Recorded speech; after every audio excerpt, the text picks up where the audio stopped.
Okay. Ayan. So, good evening again, mga parents. Thank you for joining our Friday prayer and meditation. And tonight we have a very important topic for tonight. Napaka-important talaga nito, especially sa ating mga autism parents. No, napakahalaga nito. And ay talagang I pray na mabigyan talaga tayo ng wisdom para sa mga anak natin. Ayan. So let me share my screen. Okay. Para sa mga kaka-join lang ngayon, ayan, kaka-join lang ngayon, you just join tonight, welcome.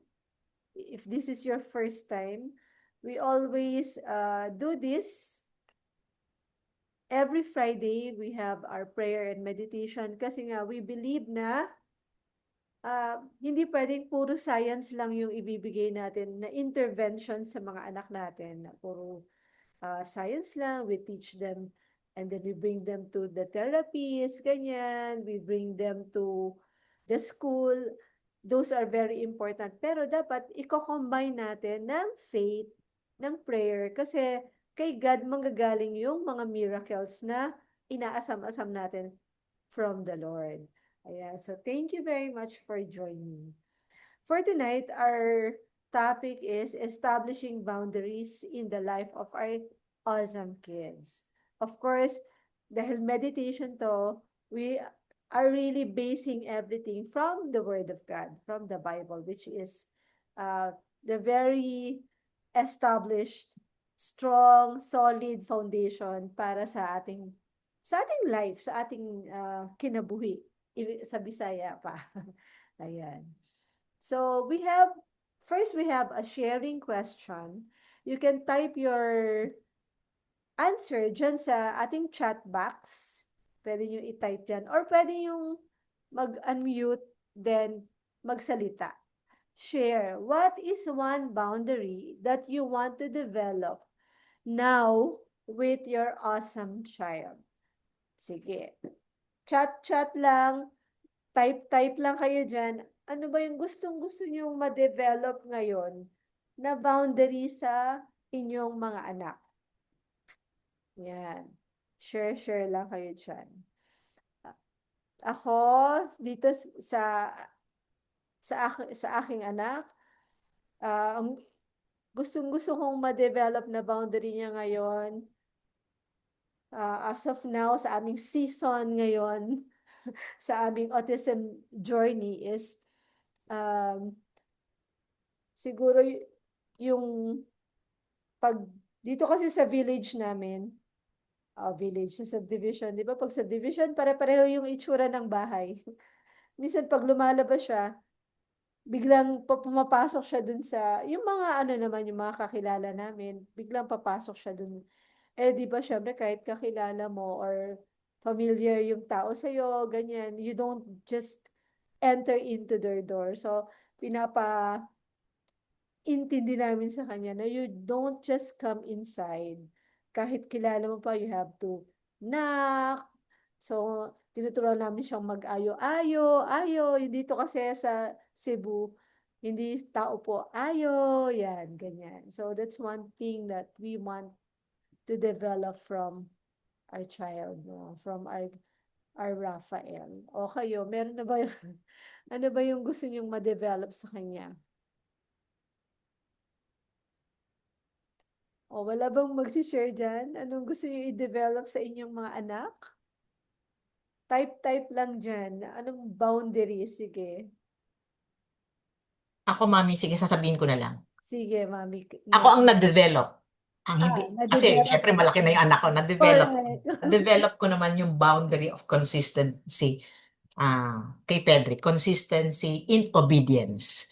And that's one thing na nagpapasalamat ako sa Panginoon dahil siya ang naggabay sa akin para ituro ko talaga the importance of obedience. Of course, merong elemento ng the biblical truth that you have to obey your parents even if you don't like to obey. Yun, something like that. So, na-develop ko kay Pedrick yung obedience talaga.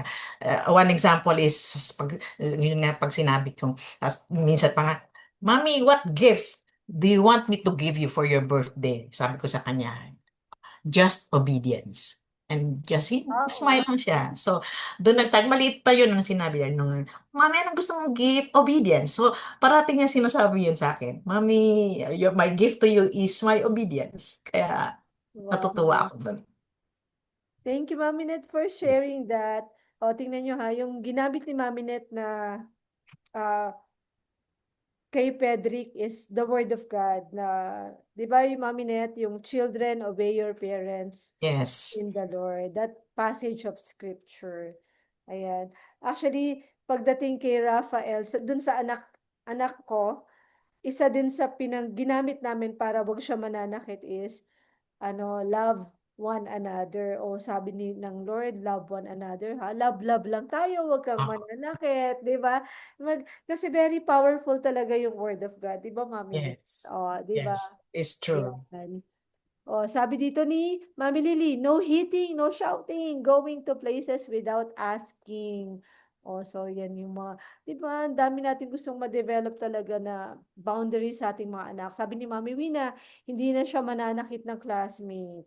Oh, sabi ni Mami Carol, my son, ah, kalit lang manguha og food sa laing bata basta like niya ang food. Ibig sabihin ni Mami Carol, biglang nangunguha yung anak niya ng pagkain sa kaklase.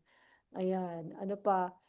Si Mami Au, kay Terence, minimize the walking or running. Oo, si Terence, si panay ang, niya parang steam niya yan yung minsan nagre-regulate siya. Walking talaga pa, back and fro yung ginagawa niya. Yan, magkaklase yung anak ni Mami Au at ang anak ko. Kaya magkasama kami everyday. Ayan. Si Mami Cathy, sabi niya, I need him to develop boundaries sa mga strangers. Especially kahit hindi niya kilala. Titingnan cellphone, no? Pareho tayo, appeal tayo, Mami Cathy. Sasabihin pa kung ano yung no? Kung anong klase ng cellphone at tatanungin kung anong model ng cellphone. O, di ba? Si Mami Lot naman, sabi niya, limit Daniel's entertainment and yung parating sumusunod even sa CR at dawn time, he wakes up when I'm not around sa bedroom. Nako, talagang makamaming. Then si Mami Mel, sabi niya, pag didis, assemble po ng appliances, like fan, ako gusto, yata yan si, no, yung anak mo, Mami Mel, mag-electrician yata. And then si Mami Eileen, we want him to develop the boundaries of safe personal space danger in life, especially sa fire, sa mga vehicles, kasi wala siyang sense of danger. No hitting and no self-harming. Tsaka grabbing things from others. Ayan, ako, ang dami tating goal. Mami Ana, sabi niya, ma-develop na ang pagsasalita niya, 6 years old na po siya, non-verbal pa din po siya, kahit may laruan na siya, nasipol ng bahagya. Ayan, ako, Mami Annalisa, tamang-tama ka ng pinuntahan na group, kasi marami dito na nung umpisa non-verbal yung mga anak namin. Ayan, ako isa dyan, si Mami Kat isa dyan. So, marami dito niyan. And through really science and prayer intervention, no? Talagang, yan, andaldal na ngayon. So, ayan. So, talagang marami tayong goal sa ating mga anak. So, let's go to the next one. Ayan. So we have to understand that boundaries are very important. Napaka-importante po talaga. Merong pag-aaral sa US na, alam niyo yun, may ginawa silang playground na merong fence, may boundaries, like dito sa nasa left na picture. Tapos meron ding ginawa silang playground na walang fence, and they have studied and they have observed na yung mga bata na nandun sa loob ng fence, nandun yung yung playground sa loob ng fence, they are more happier, they feel safe, they um, play freely, ganyan. Tapos yung mga bata naman na nandun sa walang fence, they are fussy, they are more irritable, tapos lagi silang umiiyak, ganyan. So makikita natin yung mas much better talaga yung may boundary. Ayan. Ano lang to, parang parallel analyzation lang siya. Okay. Now, tingnan naman natin yung biblical foundation. Let us learn na si God is the author of boundaries. Sabi sa Psalm 74:17, you have fixed all the boundaries of the earth. You have made summer and winter. Ayan, si God talaga yung author ng mga boundaries. Sa kanya yan nagmula. 'Di ba?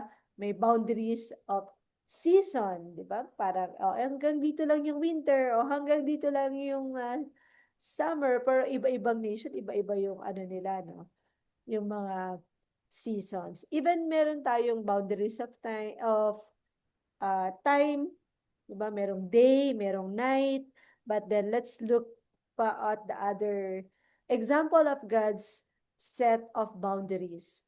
Like physical boundaries during creation. Example, si God, sineperate niya yung land sa water. Doon naman sa life ni Adam and Eve, ano yung boundary na binigay sa kanila ng Lord? Sabi ng Lord, they can eat anything, di ba? Any fruit dun sa garden except for the tree of the knowledge of good and evil. So parang yun yung naging boundary nila. Then, meron ding sinet na moral boundary si God when He gave the 10 commandments. And then sa life naman ni Jesus, He modeled a life of setting up a personal boundary, like oftentimes He will withdraw Himself from the crowd and He will go up in the mountain and pray to the Heavenly Father. Ayan. Okay.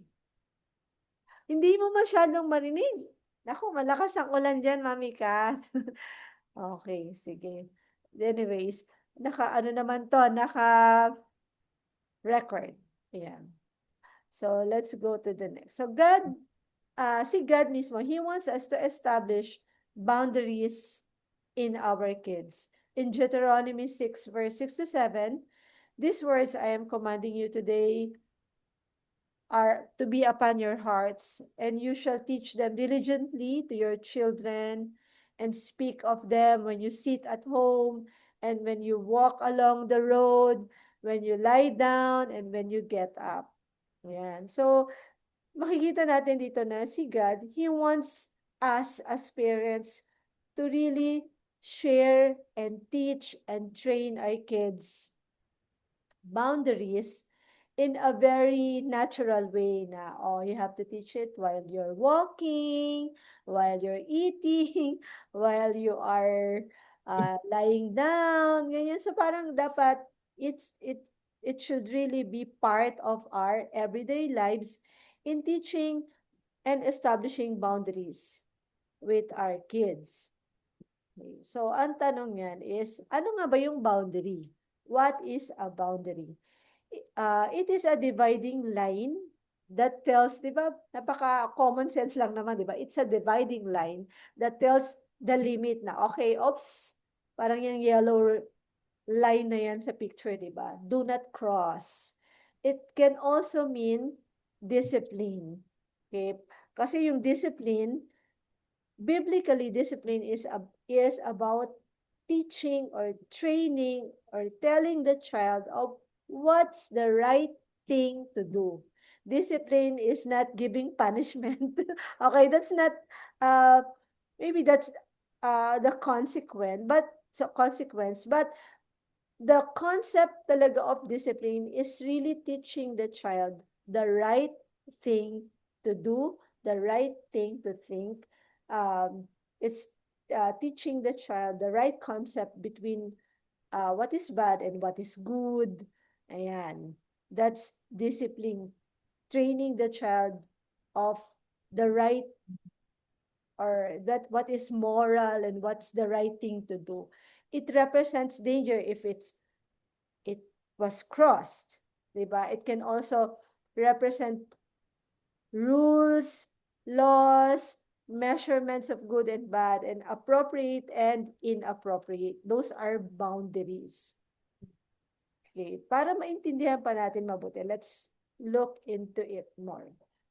So, boundaries affects the future of our kids. Sabi sa Proverbs 19 verse 18, discipline your son, for in that there is hope. Do not be party to his death. Proverbs 29 verse 15, to discipline a child produces wisdom, but a mother is disgraced by an undisciplined child. Ayan. Okay. Pagdating dito sa boundaries and effects, and dito sa ating verse na binasa, napaka heavy talaga ng kumbaga ng importance ng pagdidisiplina natin sa anak natin, ng pagtuturo natin ng tama sa mga anak natin. Napaka-importante niyan, napaka-heavy niyan. Okay? And when it comes to our kids with special needs, we need a very skillful, not just skillful, we need the wisdom of the Lord, the wisdom of God, the strength of God, and the intervention talaga para maturuan natin yung mga anak natin ng tama. Kasi nga, they have special needs, di ba? Hindi naman yan yung parang sabihin mo lang okay na, na maintindihan ka na, okay na, ganyan, maka-connect ka na. You will be needing a very special help from God when it comes to our kids. And sige, mamaya i-discuss natin yan on how to. Okay. So, let us understand that boundaries shows that we love our kids. So, kailangan talaga turuan natin. Hindi natin pwedeng, matututunan din yan ng bata yan, matututunan din yan ng anak natin. Hindi. Kasi, especially, may mga special needs yung anak natin. We really need to make an extra effort for them to learn. Diba? Proverbs 27 verse 5, an open rebuke is better than hidden In love. love. Diba? Sabi mo, love mo, pero parang pinapabayaan mo lang. Mahirap yun, diba? Revelation 3 verse 19, those I love, I rebuke and discipline. Therefore, be earnest and repent. That's God disciplining us, rebuking us pag mali tayo, kasi nga, love niya tayo. Hebrews 12 verse 6, for the Lord disciplines those He loves, and He punishes each one He accepts as His child. So, makikita natin talaga na our love should compel us to discipline our kids. Kumbaga, we love them so much that we don't want to leave them as they are lang na mapapahamak sila. And we call that tough love. Diba? Hindi pwedeng we neglect. Meron nga ako narinig na sabi, yung mga kids daw, when you are so strict with them, nagagalit sila.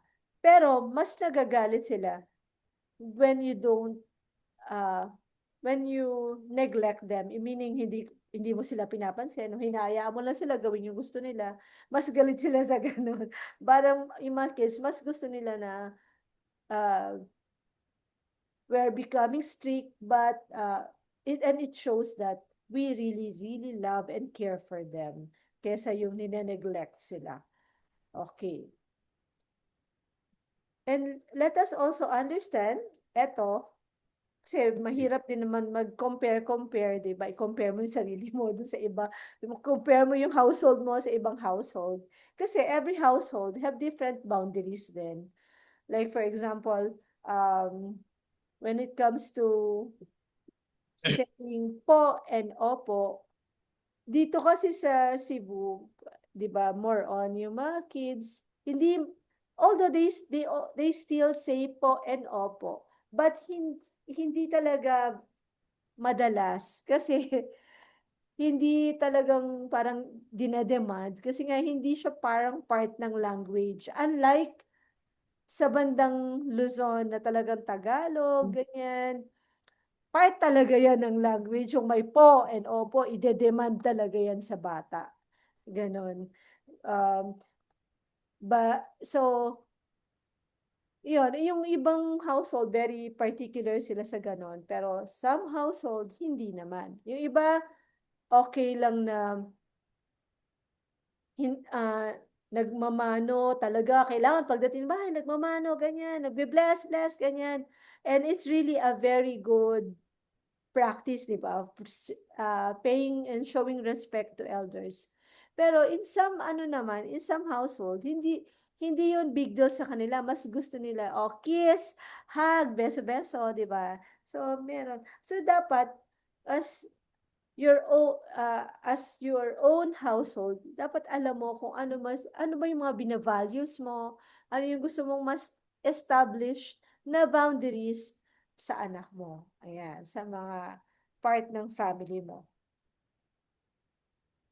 So, we need to really establish boundaries in the life of our kids. Sabi yan sa Proverbs 22 verse 6. Sa New King James Version, sabi dyan, train up a child in the way he should go, and when he is old, he will not depart from it. Ayan. So talagang as parents, hindi natin sila iti-train pag malaki na, matanda na. Hindi. Sabi dito, train up a child. Child talaga. Talaga early as a child. No, in the way they should go. We are to train them. And hindi talaga yan nila makakalimutan pag lumaki na sila. Sa totoo lang. They will not depart from it. Maaalala nila yan. Ako nga, naalala ko pa yung mga tinuturo sa akin ng nanay ko pagdating sa ah, paglilinis ng bahay, yung mga ganyan, di ba? Kailangan malinis yan. Kailangan ganito maglaba. Kailangan ganyan na, mga ganun, di ba? Hanggang ngayon, naalala ko pa yung mga training ng nanay ko. So, we need to really set boundaries. Train, teach them, teach our child what are the right things to do and not the right things. Okay? Unawa natin sa kanila. So, examples of areas that needs boundaries. Eto na mga mommies. Number 1, screen time, gadget usage. Dapat may boundaries tayo dyan. Hindi naman pwedeng pagising, gadget agad, hanggang matutulog na lang, no? Gadget pa rin. Hindi, dapat may ano talaga, boundaries.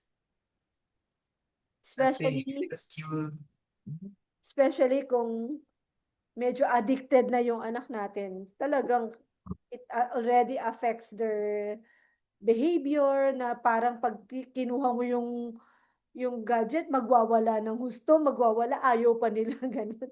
Dapat hindi ganun, di po ba? Dapat when we ask of the gadget, give me your gadget kasi we're going to sleep or we're going to do something, they will be willingly na i-hand over sa atin yung gadgets. Okay? So, we should, I think I made a very short video about this how to parang remove the addiction sa gadget ng mga anak natin. I made that. I don't know kung sa YouTube ko ba yun nilagay o sa sa Facebook. Nakalimutan ko na din. But one of the ways to do that is to really set a rule. Kasi kung wala kang rule, talagang hanggang yan. Hanggang talaga yung pag-usage ng anak natin. Okay, number 2 is, ito mga examples lang to. But of course, marami pa. Some lang to, some of the examples. Like, boundaries in eating sweets and junk foods. junk food intakes. Hindi pwedeng puro junk foods, mga parents. Hindi rin pwedeng puro sweets. Tapos magtatangka tayo, yung anak natin sobrang hyper, ganyan, or sumasakit yung tiyan nila palagi, ganyan. Then another is playtime. We should really set a certain time kung kailan sila pwede mag-playtime. And then we should also set boundaries for them in expressing their emotions, especially kung big emotions yan na nabawa sobrang overwhelmed sila, may anger sa heart nila, ganyan, o galit sila or irritable sila, we should really teach them on how to express it in the boundary of hindi yung naghahagis ng gamit, yung basag na yung mga ano, sira-sira na yung mga appliances, yung mga ganyan, di ba? So, we should really teach our kids some boundaries. Okay. The question is, how are we going to establish boundaries in the life of our kids? Paano nga ba natin to gagawin? Okay. So, umpisahan na natin para mabilis. Una, syempre, be your child's model. 1 Corinthians 9 verse 27, I discipline my body like an athlete, training it to do what it should. Otherwise, I fear that after preaching to others, I myself might be disqualified. Okay, this is Apostle Paul uh, teaching na dapat siya mismo, kung ano yung tinuturo niya, ginagawa niya. And as parents, dapat tayo yung model kung anong gusto nating ituro na values sa mga anak natin. Like for example, the value of being calm. The question is, are we calm? Kalma ba tayo? Ayan. So, kaya nga kailangan talaga natin yung prayer. Kailangan natin na lagi, di ba, every Friday, magpupunta tayo dito sa meditation and prayer. Kasi kung hindi, baka yung, hindi na natin napapansin, pataas na ng pataas yung ano natin, yung emotions natin palagi. Kasi di ba, admit it, na one of the best way na pampakalma talaga is yung relationship natin kay God, yung meditation na natututunan natin dito, yung prayers. That's one way for us to have a healthy mind, healthy heart, di ba? Talagang kailangan natin yan eh. And remember the golden rule na do unto others what you would want others to do to you. Ibig sabihin, kung ikaw gusto mong maging ganito yung anak mo, maging masunurin, maging mabait, hindi na nananakit ng iba o hindi nagmumura, ganyan, then dapat ikaw din ganun ka. Kasi always remember this, parents, our kids will remember how we do things, not what we say. Diba? Although remember din nila yung mga sinasabi natin, but much more, mas remember nila yung nakikita nila sa atin, how we respond, how we, ano, Ay, rest na yan, lie down na yan. Wala mo baby sister doon sa kay Tita Honey siya. Nandyan si Shiloh eh. yan, paki-ano na lang, paki-mute na lang po yung ano nyo, para wag po kayo namitaw. Ayan, so, kailangan talaga na maging model tayo sa ating mga anak. Kung gusto mo maging kalma yung anak mo, then be calm. Kung gusto mo maging loving yung anak mo, then be loving. Gusto mong maging caring or respectful yung anak mo, then be respectful. Ganon. Okay, so, number 2, talagang kung ano makikita ng mga anak natin sa atin, gagayahin lang din yan. Number 2, implement discipline. Ayan, sorry, mali pa yung spelling. Wala na. Ano na to? Medyo, ayan, narag-narag na. Implement discipline. Proverbs 22 verse 15, foolishness is bound up in the heart of a child, but the rod of discipline drives it far from him. Hebrews 12 verse 11, no discipline seems enjoyable at the time, but painful later on. However, it yields a harvest of righteousness and peace to those who have been trained by it. Proverbs 29 verse 15, to discipline a child produces wisdom, but a mother is disgraced by an undisciplined child. So, implement natin. For example, we set a rule. Nag-set tayo ng rule na, okay, ang gadget, only Saturday and Sunday. Yan, napakahigpit, no? Only Saturday and Sunday. Kung yan talaga yung nilagay mong rule, then you have to implement that. Kasi kung babali-baliin mo yung rule mo na parang, naku, marami akong ginagawa. Ano ba tong anak ko? Mabigay na nga lang yung gadget. So, parang ikaw na rin yung nagsira ng rule mo, nag-binend down mo yung rule mo. Remember, yung mga kids natin, they will always test us. Ite-test niyan kung kaya ko ba tong baliin ang rule ni mami o hindi. Pag nakita niya na kayanin niya lang, na madali ka lang palang sumunod sa kanya, he will remember that and he will always do it. Ayan. That's why, if you set a rule, follow it. At pag nakipag-argue yung anak mo, then you have to point the very calmly, kalma lang, na sasabihin mo talaga sa kanya yung rule. Like for example, I told my son yesterday, okay, you go to sleep, then later on, we are going to walk. Mag-walk tayo. We will go out to walk outside. Ang tawag niya sa walking outside is play with the kids, kahit hindi naman siya nakikiplay. So, ang nangyari, hindi siya natulog. And then, ayun na, maya-maya, nung bandang mga, around 5 o'clock, ganyan, nagsasabi-sabi na siya, let's go out, let's walk, let's play with the kids. Sabi ko, ay, hindi ko kaya nag-sleep. Diba sa I told you, mag-sleep ka. Ay, paano yan? Ganyan. So, ipo-point ko siya dun sa consequence kasi yun. Hindi ka kasi nag-sleep eh. Bargaining, natin yan. Nag-say naman siya ng yes. Diba? So, let's implement. Implement talaga. Maging strict din tayo. Okay.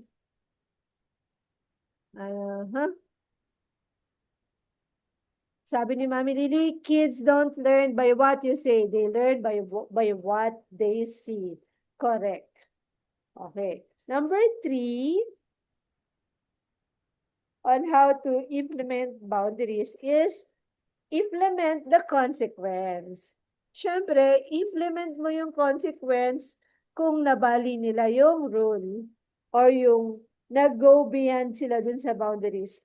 Proverbs 13:24, he who spares the rod hates his son, but he who loves him disciplines him diligently. Proverbs 23 verse 13-14, do not withhold discipline from a child.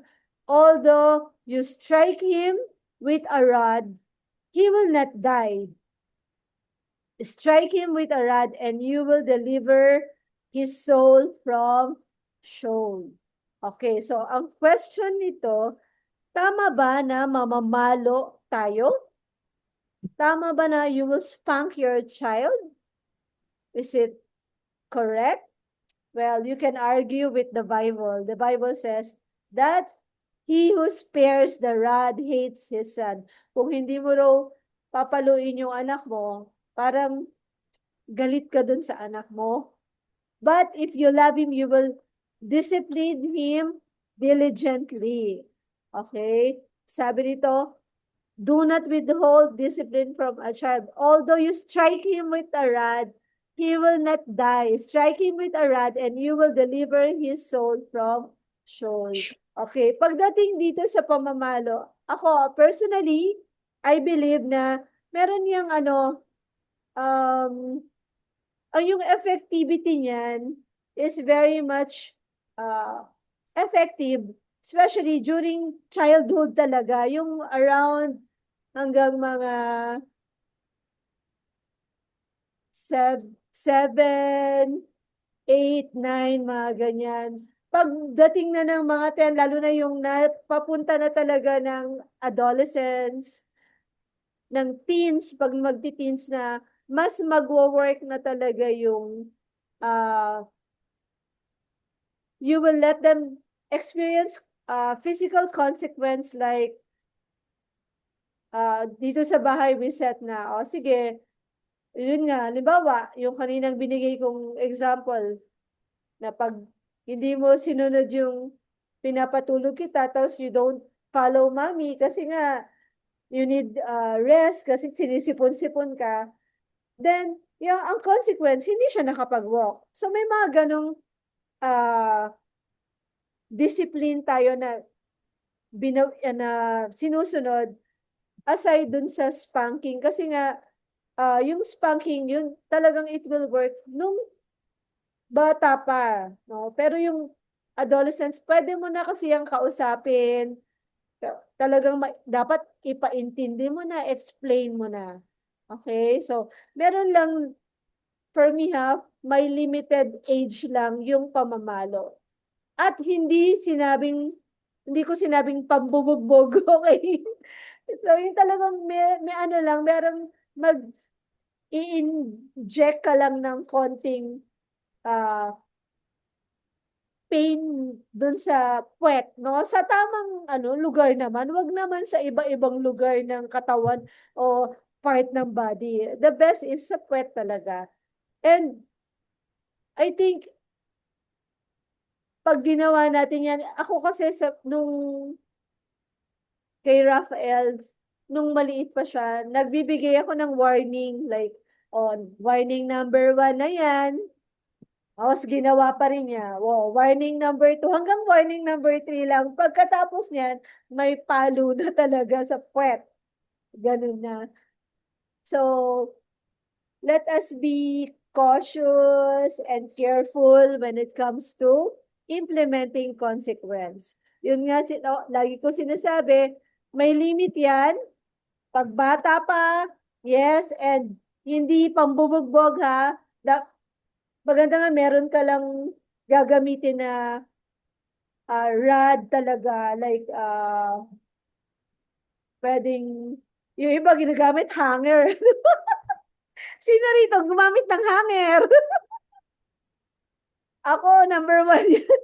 Gumamit ako ng hanger. Pero nakakatawa kasi, nung lumalaki na talaga yung anak ko, mas malaking hanger pa yung kukunin niya. Pag pinalo mo siya, mas kukunin niya yung mas malaking hanger. Diba? Lalaban na siya. Ganun kasi mga parents eh.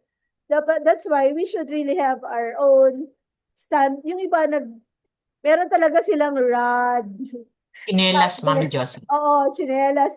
Pero meron iba, Mami Net, nagpagawa talaga sila ng parang rod. Alam mo yung parang, yung niya, chinelas, yung ng chinelas, parang manipis lang, na parang rubber lang siya. Pero matunog. Goma. Oo, yung magoma, matunog. Pag ginanon mo, ang lakas ng tunog kahit mahina lang yung palo mo. Plak! Belt din, Mami Josie, belt. Oh, yung belt pero kasi minsan yung belt medyo talagang masakit. Malatay. May lumalatay na yan. Diba? So, ang idea lang talaga nito is to really teach them na pag nag-go beyond the boundaries ka, may consequence talaga, anak. Pero most of the times, let us, especially no, kung may connection tayo sa anak natin, may sabihin ko yan, then it will really be very easy to teach them. Okay, so I hope na-gets nyo tong sinasabi ko. Dito sa implementing consequence, yeah, may limit ang pamamalo hanggang ilang age. Pag nag-teenager na, it is much, much better to talk to them kasi nakakaintindi naman na sila. Just implement some consequences like limitation of gadget, hindi ka makakalakwatsa, mga ganun, kung ano yung mga gustong-gusto nila, mawawalan sila ng mga privileges, ganyan. Ayun. Okay, basahin natin. Sabi ni Mami Cathy, before we use hanger talaga, nung kids pa talaga, pero now, talking works na. O, di ba? Sabi naman ni Mami Carol, me, hanger! Kasi yung mga anak ni Mami Carol, maliliit pa talaga eh. At ang cute nila. Di ba? Tapos sunod-sunod sila. And then, si Mami Rain, tama, Mami, pag bata pa pwede na palo. Pag malaki na, sasabihin na, I will call the police. Correct, kung nasa US ka pa yan, talaga, mapapahama ka talaga yan. And then, depende rin sa culture, di ba?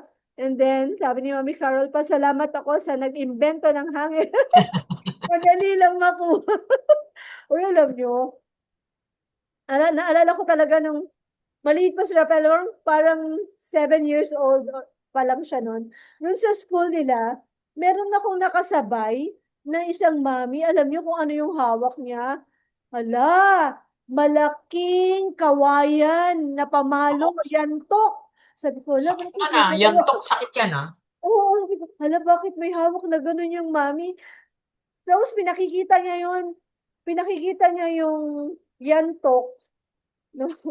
Yung kawayan na yun sa anak niya, sa loob ng classroom, ha? Gulat na gulat talaga ako noon. Grabe, as in. And then, meron naman na, alam mo yun, mga ibang mga parents, no? Iba-ibang mga ginagamit nila talagang pagdisiplina sa anak nila. Eh. Meron naman ako nakita, ito medyo ah, recent lang to, na gumagamit sila ng pananakot. Pero hindi rin naman maganda yung pananakot pang-disiplina, no? Although matatakot din sila, pero kung paulit-ulitin mo 'yan, Hindi alam na mo naman matatakot. yung mga anak natin, 'di Ah, ba? Yung mga anak natin, ang takot sa kanila, dalawa lang yung ano niyan, dalawa lang yung reaction nila. Fight or flight lang. Either they will fight you, kung takot talaga yung mga lalaban yan. Yung mga anak nating may mga special needs. Or they will shut themselves down. Ganon. Lalong hindi na sila magsasalita, lalong pupunta sila sa sarili lang mundo. Ganon. Kaya kailangan ayusin talaga natin yung ah, ginagawa natin pagdidisiplina sa kanila. Sabi ni Mami Arlene, yes, hanger, kasi hindi takot sa pamalo. Naku, Mami Arlene. Pero sa hanger, kapag makita pa lang niya, nagbe-behave na. Aba, effective ang hanger. Kay Mami Arlene, Mami Annalisa, yes po, nakaka-relate ako sa pagpalo sa puwet. Mami Lot, I will call the police talaga kay Kenya. Ayan, yung mga level 1, I will call the police. Yung mga level 1 autism, ganyan. Pagpunta namin sa unahan, may pulis ha. Takot pala. Takot pala si Daniel. Okay, si Mami Rain, ganyan pamalo sa amin ng tatay. Kawayan, bayabas. Ay, masakit yung bayabas. Totoo yan. Napalo na talaga ako niya nung maliit pa ako. Bayabas. Talagang isang hampas lang, lumalatay talaga yan. Mami Carol, don't spank if you don't have connection with the child. Correct ka dyan, di ba? very Connections true. with love tayo. Connections of love, hindi with love. Connections of love. Yan. Yan yung tawag dun sa ating parents coaching here in the group. And then number 4, ito yung sinasabi ni Mami Carol, always have love as your motivation. Okay, Ephesians 6 verse 4. Fathers, do not provoke your children to anger by the way you treat them. Rather, bring them up with the discipline and instruction that comes from the Lord. Ayan, ako, napaka-importante po ito ha. Don't provoke your children to anger. Meron ako nakita dun sa school na yung bata, overwhelmed na siya, ayaw niya talagang pumasok doon sa loob ng classroom. So, nagwawala siya. Tapos yung yung father and yung mother, may ginagawa sila na parang lalo siyang, akala nila nakakatulong sila dun sa bata. But the truth is, napoprovoke pa nila lalo yung bata to get angry. Like saying things that triggers the child. Like for example, ang trigger ng bata is quiet. Like, di ba? Quiet, quiet. Yun pala, pag naririnig niya yung salitang quiet, yung word na quiet, lalo siyang magwawala. Alam niyo yun? Or yung sa ibang bata, yung no, no. I mean, that triggers them talagang magwawala, ma-overwhelm sila. Some naman, I heard yung enough, enough. I mean, those, sometimes yung mga word na yan, pag paulit-ulit nilang naririnig, na sinasabi natin ng may anger tayo, galit tayo, that is what they get. Na pag narinig na nila yung salita na yan, magagalit na rin sila. It will trigger them to fight. Kaya nakita ko yung bata. Sinasaktan talaga niya yung daddy niya. Hinahampas niya sa mukha. Talaga, alam niyo yun. And nakakaawa lang kasi yung bata dahil pwede namang hindi. Pwede namang hindi mangyari yun. Kasi like in that scenery, lumapit talaga ako, sinabihan ko talaga, kasi nakita ko yung bata. Although nasasaktan niya yung daddy niya, pero nakikita ko sa eyes niya na he feels so sorry na ginawa niya yun sa daddy niya and he wants na magbati sila ng daddy niya. Parang ganon yung nakikita ko dun sa bata. Kaya nung nilapit ako, sabi ko, Daddy, please hug mo na siya kasi gusto niyang i-hug mo siya at gusto niyang makuha na yung assurance na love mo siya, ganyan. Sorry. Tapos sabi ko dun sa bata, sorry na, Daddy doesn't mean that. Sige, hug na kayo ni Daddy. Okay na yan. That's okay. Ganun. Ako na yung nag-regulate dun sa kanila. Pero nakakatuwa kasi it's really effective when I say, alam niyo yung word na sorry nung sinabi ko dun sa bata na sorry na, it's okay. Biro mo ako nagsasorry. Sila yung parang nagkakagulo eh. Ako yung I'm from outside pero when the child heard that, nagkalma talaga yung mukha niya. Para siyang binuhusan ng tubig.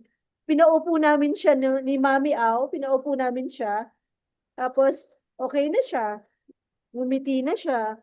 Tapos, alam mo yun, lalo nang hinag siya ng daddy niya, nag-okay talaga siya. So, ayun.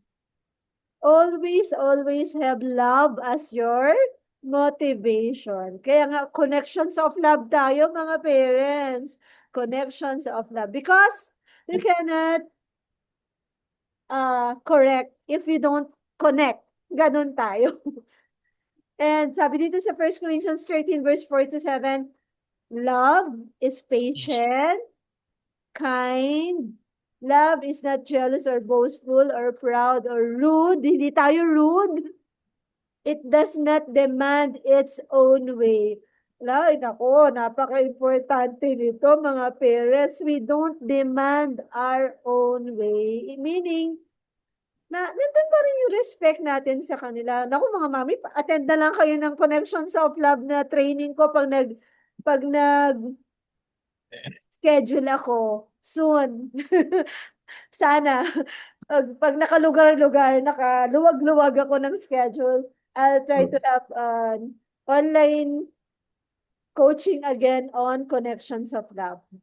But then sabi nito, it does not rejoice about injustice, but rejoices whenever the truth wins out. Love never gives up, never loses faith, is always hopeful, and endures through every circumstance. O, diba? Ang saya-saya. Have love as your motivation, not anger. Hindi ka mag-discipline or magbibigay ng consequence or magbibigay ng boundaries out of anger, or out of resentment or out of humiliation. No. out of embarrassment, hindi rin, but out of love. Tanggap na natin ang ating mga anak. Alam na natin yan. Alam na natin yan. Hindi tayo may embarrass, but we will love them, train them, discipline them out of love. Ayun. Okay. So, before we go to prayer, any additional that you want to add? Sige po, just talk. Sige Sige, lang. I cannot afford to make addition based on my own experience, and these guidelines that I will be mentioning is coming from an occupational therapist also. So ito rin ang naging guideline ko in establishing boundary for my Pedrick. Number one is be consistent. They thrive in predictable environment. Hindi yung pag sinabing, di ba, pag sinabing consistent, hindi ko mo maganda ang mood mo o kaya galit ka, maiiba. Parang katulad ni Pedrick. Correct. Sabi, noon alam ko, nag-uumpisa pa lang mag-therapy si Pedrick, sabi sa akin ng OT niya, Mami, kailangan ganito tayo. What is black is black. What is white is white. Hindi pag akin black, sa'yo white. So kung anong kino-coach niya ako kung anong mga ginawa niya noon sa session, tapos Mami, ito ginawa natin. So may boundary ako kay Pedrick na ganito. Kailangan pag nasa bahay ka, ganito rin ang boundary mo. Hindi pwedeng magkaiba tayo. So, ganon. So parang nagpapasalamat ako sa Panginoon. Talagang guided ako with these learnings from my own experience also. Number 2 is use visual supports like schedules, charts, pictures to help them understand and remember rules and expectations. Nung tinuturuan si Pedrick, nung anak kong panganay, si Rona. Rona, my eldest, is an occupational therapist. Before siya nagpunta ng London, prepare niya si Pedrick na matutong mag-bake. Yun during 2020 nung pandemic. Nagawa siya ng chart, tapos nagawa siya ng schedule, so nagawa din siya ng rule. So yun ang pina-follow ni Pedrick. One time, tinuturuan niyang mag-bake si Pedrick, tapos meron chart na pina-follow. Nagkamali si Pedrick. Nagkamali siya ng siyempre may mga figures. Halimbawa, one order, kung ilang ganito, ilang may mga measurements na susundin. Nagkamali si Pedrick. Tapos nung matapos nang mag-bake, parang na-observe ni Rona, may mali.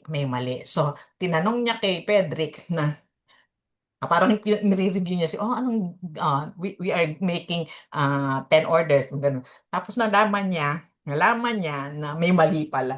So, ang ginawa niya kay Pedrick, parang ito nga, the consequence of not following the chart is hindi niya pinakain si Pedrick nung cookies na nabake.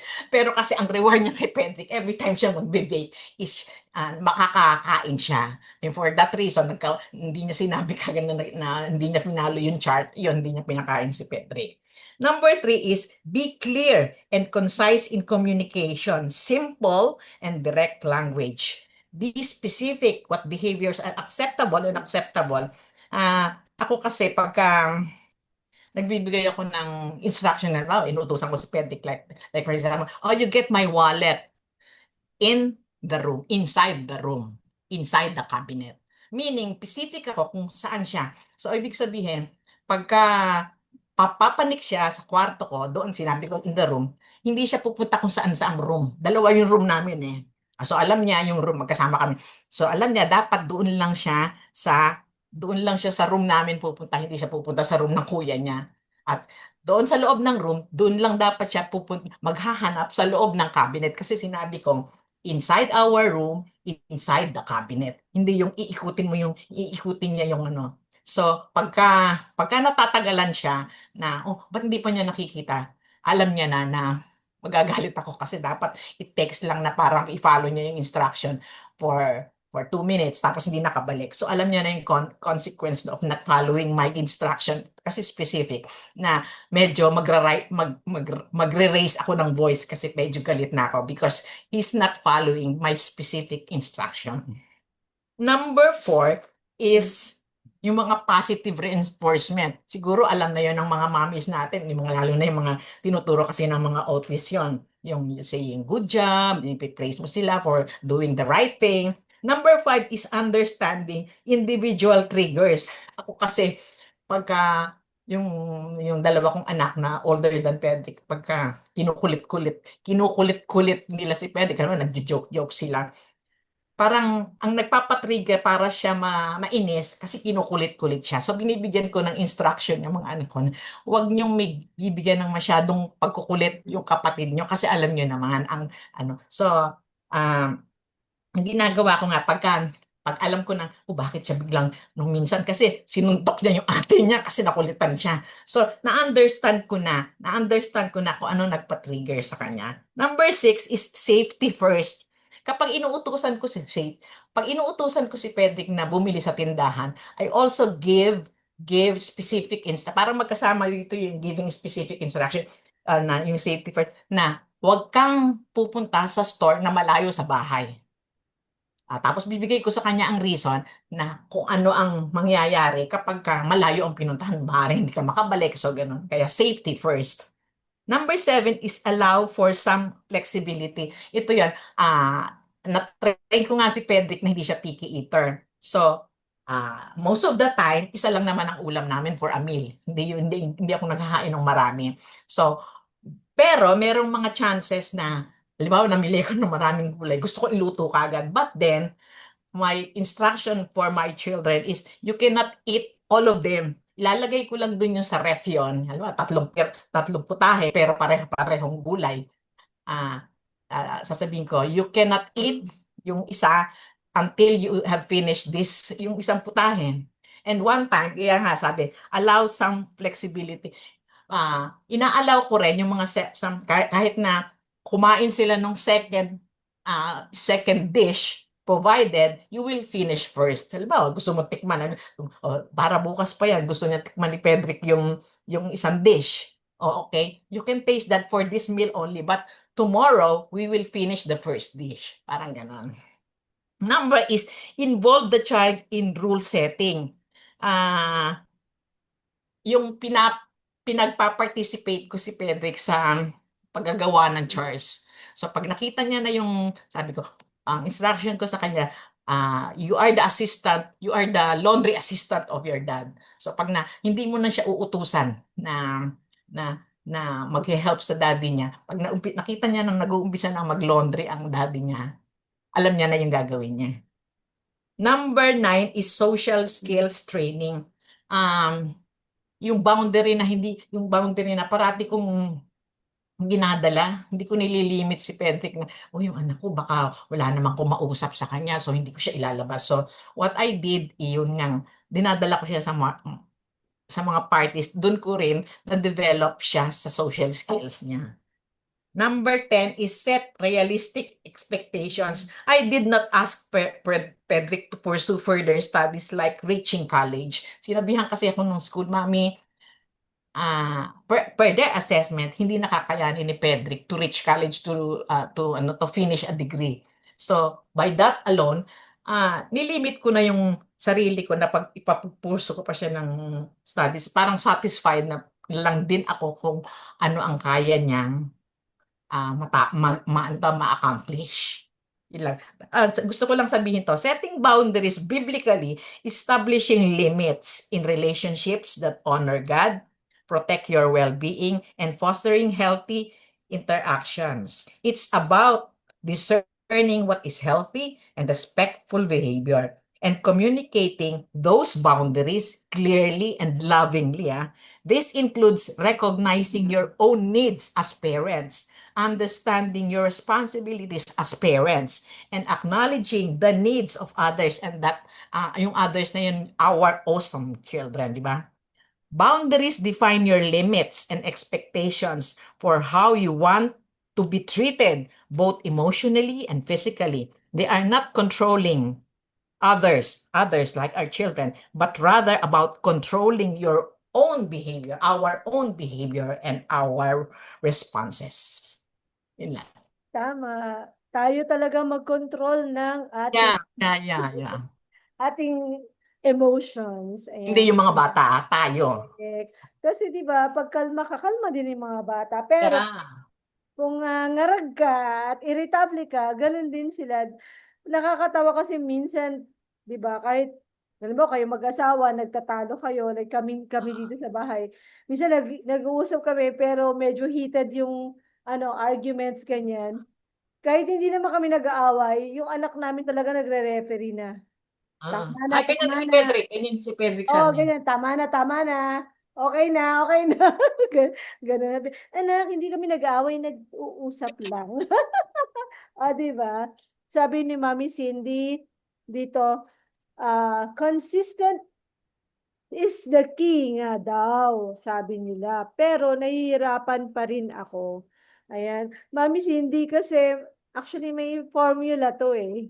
May formula to kung paanong magiging madali sa kanila ang pagsunod. Ayan. Kaya mo, magse-set nga ako soon ng Connections of Love. Sige.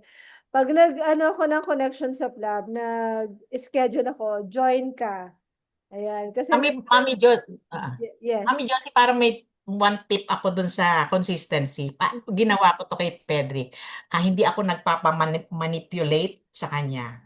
Yung parang when it comes to eating nga, sabi ko, kinoach ako nung pedya na, Mami, gutumin mo. Which, naging successful ako doon. Gutumin mo. Kasi walang tayo kasi, i-admit ko rin na ako before, sa mga anak ko, natatakot akong magutom sila. So kahit na kung anong gusto nilang kainin, di papakain mo. But then, totoo na na-experience ko na sinabi ng doktor sa akin, Mami, gutumin mo para hindi maging picky eater. So, kung ano yung nakahain dyan, kung ano yung prepare mo, yun ang kakainin niya. Walang namamatay sa gutom. And true enough, nangyari yon when Pedrick was still, I think 5 years old. Gusto niya kumain ng chicken, gusto niya ang Jollibee. Nakita niya yun sa nakita niya sa table, hindi Jollibee. Tapos sabi niya, I don't want to eat. Okay. So, parang pinakita ko sa kanya na kalmado lang ako, which is not true na kalmado ako. Sa totoo lang, parang ninenervous na ako, parang ganun. Kasi nag-start pa lang ako. Okay. Parang kunwari with a smile. Kinoach nga ako ng OT rin at saka ng page. Gutumin mo. Okay. O sige, if you don't like to eat that, okay. Tapos, sige, maybe you can eat later. Sabi ko pang gano'n. Tapos ang ginawa, bumalik sa kwarto. After 2 hours, dahil nagugutom na siya, bumalik siya, nakita niya, walang kakainin, walang nakahain sa table. Ginain niya. I did that 3 times. Nagsunod-sunod na. So, at sinasabi ko sa kanya, you are lucky you have something to eat. You see those people, those children in the streets begging, asking for us to, let's say, money or because their parents have nothing to bring them to eat. So you are lucky, you are blessed having something to eat kahit yan lang. So kailangan thankful what is on the food that is being given by us by God. So you have to eat that. From then on, na-train ko siya. And hindi ko yun, I'm not proud of it. Me, it's the God helping me doing it. I made a lot of prayers. Amen. Ayan. Kaya talaga yan. Kaya Yeah, matrain it's hard. ang Oo, taste buds ng hindi, mga bata. oo. Hindi sa akin yung effort na yun. Ang effort ko lang idasalan. Magdasal kay God. Pero hindi yun kasi mahirap talaga, mahirap. Totoo yun, totoo mahirap. Thank you, Mami Net. Sabi dito ni Mami Lily, don't worry, Mami, change is not overnight. It takes Yeah, time. yeah, Tama, huwag tayo yes, mainip. Diba? yes, Sabi nga, children learns through repetitions. yes. Sa mga natutunan ko yan nung nag-early childhood education ako, Yes. no? Na talagang, minsan paulit-ulit lang talaga hanggang Yes. magets nila. Tsaka iba-iba ang facing ng mga bata. Merong, Sometimes it takes years din, Mami, no? yes, that is true. Yeah, And we have to bear with that. With that, totoo. oo. Oo, basta wala lang magi-give up. Yun Yes. yun. Yes, Sa- oo. Sabi ni Mami Cindy, sa play therapy sa amin after the session, walang sinasabi po pero may effect naman po kasi 6 months na anak ko, so far, we see the positive effects. Lesser tantrums na sila. Yes. Sabi nito, kid namin bago lang kumain ng boiled egg. Yeah, same rin ngayon. Yung partner ko, ginugutom niya, kid namin para kumain talaga. Ayun. Yes. Sabi ni Mami Annalisa, thanks God po at hindi rin picky eater ang anak ko kahit po laing o pagkain na may gata kinakain niya. Wow! Maganda yan. Sana maging strong rin ako gaya nyo.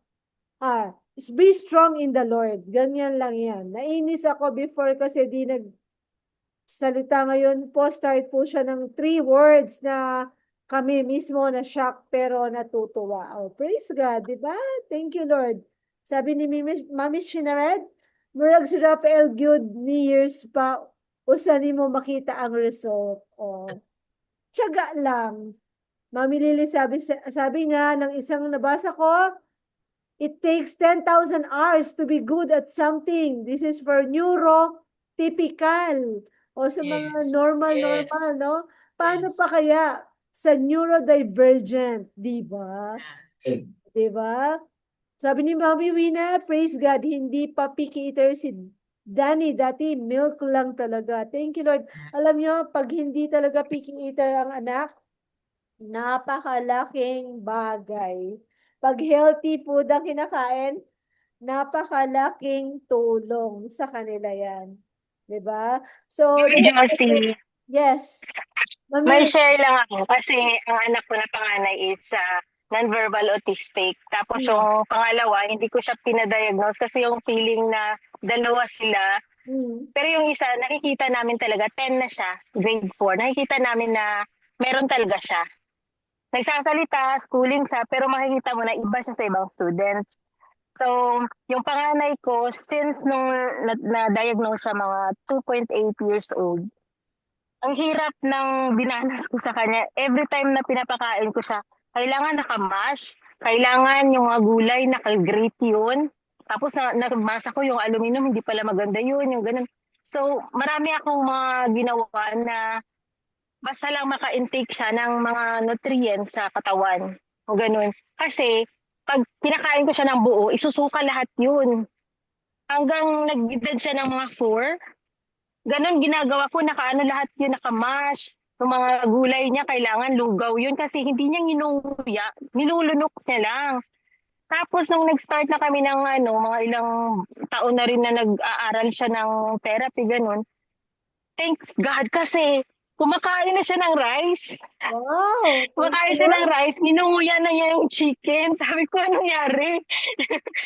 Sa akin, pasalamat talaga. Yun yung pinaka the best na binigay ni God na gift sa anak ko. Pati sa akin na din na pag pinakain ko siya, kasi doon din sa time na yun, kinukutsara ko talaga yung pagkain niya. Ngangalaw siya ng gano'n, tapos ginunguya niya.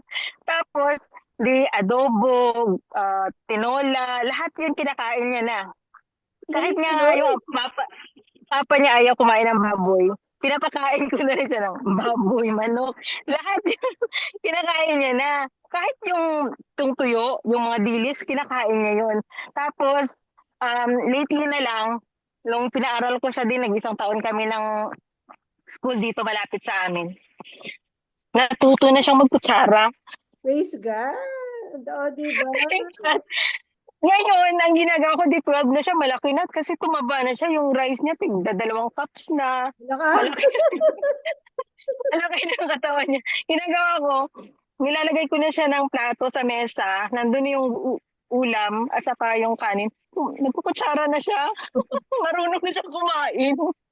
So yung palang little things na nagagawa, parang happy na tayo, no? Correct. So yun. Big Yun win lang na yung siya, share ko Mami. oo. Correct. So yun lang yung share ko na na hindi man verbal yung anak ko. at least dun pa lang masaya na ako na ayun yung kanyang di ba? Grabe.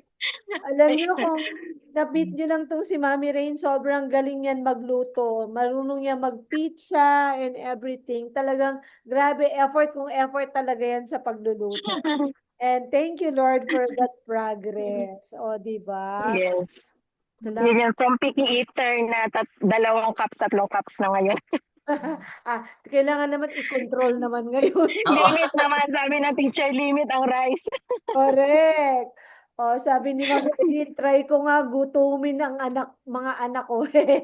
Sabi niya, grabe kasi ang pagiging picky eater, everyday struggle ko, nahihirapan ako kung ano ang iluluto ko everyday. Ang hirap kaya mag-isip na iluluto araw-araw, di ba mga mamis? Yes. Yes, Okay, yes. lalo pag picky eater. So talagang kailangan ng panalangin yan.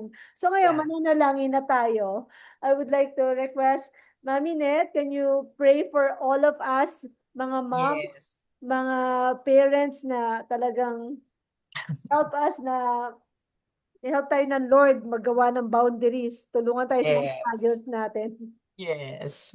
Okay. Heavenly Father, we praise you. Once again, we thank you for giving us our awesome children.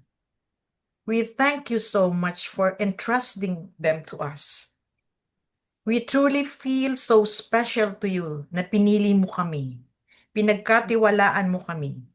Salamat sa iyo, Holy Spirit, that you are always helping us to go on. Without you, Lord, we are nothing. Without you, hindi namin kayang itawid ang mga pagsubok ninyo sa amin. Ikaw ang sandalan namin sa lahat ng oras. Dahil sa iyo, kaya naming labanan ang bawat bighati ng buhay. Because of you, we remain joyful, we remain calm, and at peace even in the midst of chaos. Pinupuri ka namin, Panginoon. You are sovereign, you are merciful, you are compassionate, and you are just. Amen. Come before you, O Lord, seeking your wisdom and discernment in establishing healthy boundaries in the life of our children. Help us to recognize the situations, the relationships, and behaviors that are draining, that are harmful, and give us the clarity to know what is best for our well-being, Grant us the grace to understand where we need to say no and the courage to set limits with love and firmness. Yes. This we all pray in the mighty name of your Son, Jesus. Amen. Amen. Thank you, Mami Net. Mami Cathy, can you lead us in prayer naman sa mga kids? Praying for our awesome kids. Okay po, let's pray. Father God, we praise you and we worship you, Lord. We honor you. Thank you, Lord God, for your faithfulness. Thank you, Lord, for your goodness. Thank you, Lord, for your unconditional love for our kids. Lord, it is by your mercy and grace that these kids thrive, Lord God. Thank you, Jesus, for your provision. Thank you, Lord God. We lift up our kids with special needs, Lord God. In every area, Lord, that needs to be touched, Lord God, from head to toes, Lord, I pray that healing, Lord. I pray healing, Lord God, for their bodies, Lord God. Remove, Lord God, every pain, every sickness, illness in their body, Lord. I pray for wholeness, pray for good health, Amen. wellness of their physical body, Lord, mental health, cognitive skill, motor skills, social skills, and adaptability, Lord God. Amen. And also, Lord, I pray for maturity and growth. Yes. Lord, thank you, Jesus, that you love them so much, that you take care of them, Lord God, more than we do. Lord God, we pray for guidance and wisdom, Lord. when it comes to their studies, Lord God. Most of them, Lord, are still in adjustment period, Lord God. Give them understanding, Lord, knowledge, Lord God, and we also pray, Lord, for good environment for them, O Lord God. Nice and inclusive education for them, Lord, where Yes. they feel being included, where they feel accepted and loved, Lord God. Thank you, Jesus, for Amen. wonderful opportunity, Lord God, where they can study, Lord, like every other kids. Lord God, I pray for favor upon favor, Lord, for these kids. I pray that you always provide for their needs. And Lord God, we believe that whatever we ask, you will give it to us, Lord. I pray and Yes. I ask you, Lord, that you will guide them, protect them, and keep them safe always, Amen. Lord. Lord. Lord God, I believe that you are with them always. Your presence is always with them to guide them, to calm them, Lord God, especially, Lord, when they are feel overwhelmed, Lord God, to give them rest, Lord. Lord God, make your face shine upon them and be merciful to them. Grant them your shalom peace. Remove their fears, Lord God. Remove fears in their heart. Make them secure and safe with your deep love, Lord. Thank you, Jesus. We give you glory and honor in Jesus' name. Amen and amen. Amen. Amen. Okay. Thank you for praying, Mommy Kathy. Now let's pray for our group, Autism Family Support Group. Uh, to give you a report pala, dun sa aming outreach last time. I hope napanood nyo na yung video. I already posted the video dun sa ating page. Yung sa Daan Bantayan outreach natin. Nakakatuwa, nakaka-bless. Yung mga parents doon, nakakatuwa, na-meet namin sila. So, let's pray na gabayan tayo ng Lord. Saan na yung next natin na pupuntahan? Ano yung gusto niya ipagawa sa atin? Um, ang dami. Sa totoo lang, ang dami, no? But let's pray na God will really give us guidance. Let's pray. Father God, salamat po sa pagtulong niyo sa amin sa Daan Bantayan outreach namin, Panginoon. Salamat sa success, salamat sa provision mo. Lord, tinataas namin sa inyo ngayon na gabayan niyo po kami. Guide us, lead us to our next outreach, our next mission. And we pray na gamitin niyo po itong group namin, lalo na po, Panginoon, para sa mga parents ng kids with special needs na may autism, para po maging blessing kami sa kanila, na malaman nila na meron ditong support group para sa kanila. Lord, we pray na continue to use us mightily, use us to be a blessing, a channel of blessing you. Hindi lamang po ako, pero ang bawat isa sa amin dito, Lord God, na makapag-invite kami para matulungan namin yung ibang mga parents kasi alam namin na makakatulong talaga ito sa mental health nila. Lord, we pray, use us to be able to be a channel of your love and blessing to other parents as well, O God. Gamitin mo ang bawat isa sa amin. And I pray for a special blessing to our families. Lord God, upon our source of income, Lord, nagtitiwala kami sa inyo ngayon. Ipaprovide mo lahat para sa amin. We just give you all the praise and the honor. Thank you for blessing our support group. In Jesus' mighty name, amen and amen. Ayan. So,